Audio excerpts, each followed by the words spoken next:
लक्ष्य की प्राप्ति न हो जाए।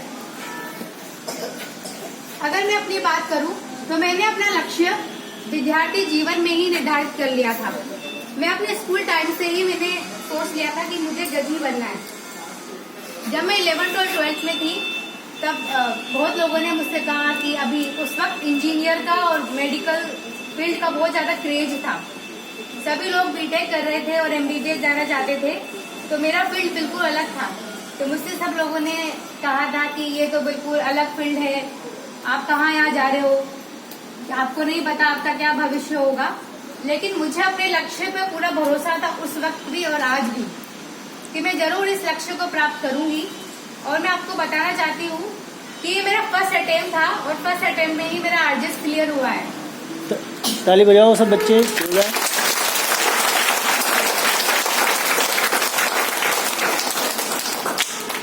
मैं आपसे ये भी कहना चाहती हूँ कि जब मैं अपनी प्रिपरेशंस कर रही थी आरजेएस की, उस वक्त मेरे पिता का देहांत हुआ और मैं कहना चाहती हूँ कि मेरे जीवन बिल्कुल अंधकार में हो गया था। लेकिन मैंने अपना हौसला नहीं खोया, अपनी हिम्मत नहीं खोई और मैं निरंतर उस नकारात्मक परिस्थिति में भी मैं अपनी सकारात्मक सोच के आधार पर चलती रही और प्रिपरेशन करती रही। मेरे पास हर एक दिन का हिसाब था कि मुझे आज ये पढ़ना है, आज ये पढ़ना है, और निरंतर अभ्यास से ही मैं इस मुकाम पर पहुंच पाई हूँ जहाँ आज मैं हूँ। जब भी आप किसी भी चीज की प्रिपरेशन करते हो तो अपनी स्ट्रेटेजी जरूर बनाना आपको चाहिए। मैं अपनी स्ट्रेटेजी टाइम टेबल के हिसाब से नहीं करती थी। मैं अपना एक लक्ष्य निर्धारित करती थी कि आज मुझे ये पर्टिकुलर टॉपिक पढ़ना है।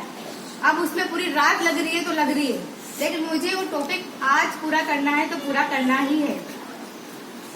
दूसरी बात, जब आप किसी भी कंपटीशन की तैयारी करते हो तो आपको पता होता है कि लाखों लोग या लाखों बच्चे उस कंपटीशन में हैं, और कुछ लोग तो ऐसे भी है जो तीसरी बार या चौथी पांचवी बार भी उस कंपटीशन में है।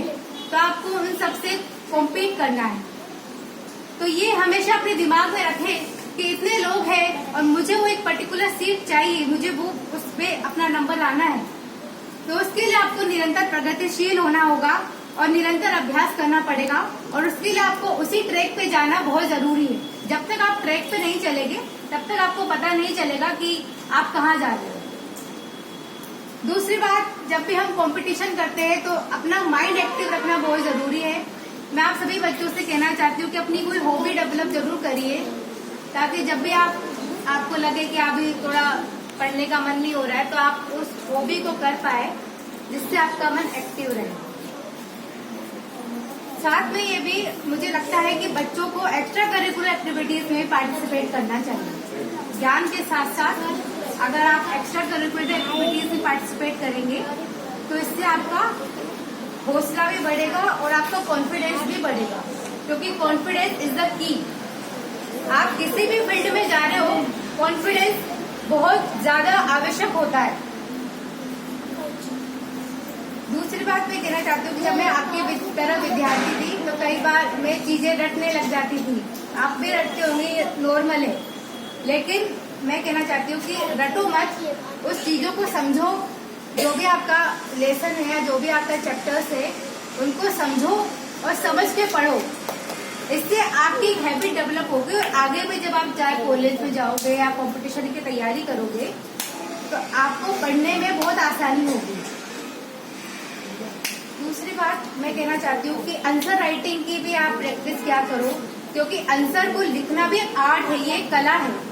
ये है, आप देखोगे मैं एक पर्टिकुलर क्वेश्चन आप बच्चों को दूंगी, उसका आंसर सेम है, लेकिन उसको आप सब अलग अलग तरीके से लिखोगे। जब आप मेंस की तैयारी करते हो तो वहाँ आपको लिखना पड़ता है, चाहे वो आप निबंध लिख रहे हो या चाहे आपका सब्जेक्ट की आप एग्जाम दे रहे हो। तो आप में देखो, हम वहाँ जो भी एग्जामिनर आपकी कॉपी चेक करेगा, वहाँ आप नहीं जा रहे हो, वहाँ सिर्फ आपकी कॉपी जा रही है, और उस कॉपी देखकर वो समझ जाएगा कि ये व्यक्ति कैसा है और किस तरह की विचार रखता है। तो आंसर राइटिंग इज आपको मैं कहना चाहती हूँ बहुत ये कला है, और इस कला को आप अभी अगर विद्यार्थी जीवन में अगर आप उसको डेवलप करोगे तो आगे आपकी लाइफ में यह आपकी बहुत मदद करेगी। और अपना लक्ष्य निर्धारित कीजिए। अभी आपका विद्यार्थी जीवन है, आप उसको बिल्कुल आनंद रूप से आप उसको व्यतीत कीजिए, लेकिन आप अपना लक्ष्य भी निर्धारित कीजिए, क्योंकि जब आप बाद में आगे कॉलेज के बाद जब डिसाइड करेंगे तब आपके सामने बहुत ऑप्शंस होंगे और कहीं ना कहीं आप कंफ्यूज हो जाएंगे। जब तक आपका एक लक्ष्य नहीं होगा तब तक आप उसमें अपना आत्मसमर्पण नहीं कर पाएंगे, क्योंकि किसी भी लक्ष्य को हासिल करने के लिए अपने आप को पूरी तरीके से समर्पित करना होता है, अपने आप को आत्मसमर्पण करना होता है उस लक्ष्य के प्रति, तभी आप उस लक्ष्य को प्राप्त कर सकते हैं। दूसरी बात, कितनी भी विपरीत परिस्थितियां आ जाए, आपको लगे कि इन परिस्थितियों में कैसे होगा, क्या होगा, उस वक्त अपना हौसला रखना बहुत जरूरी है।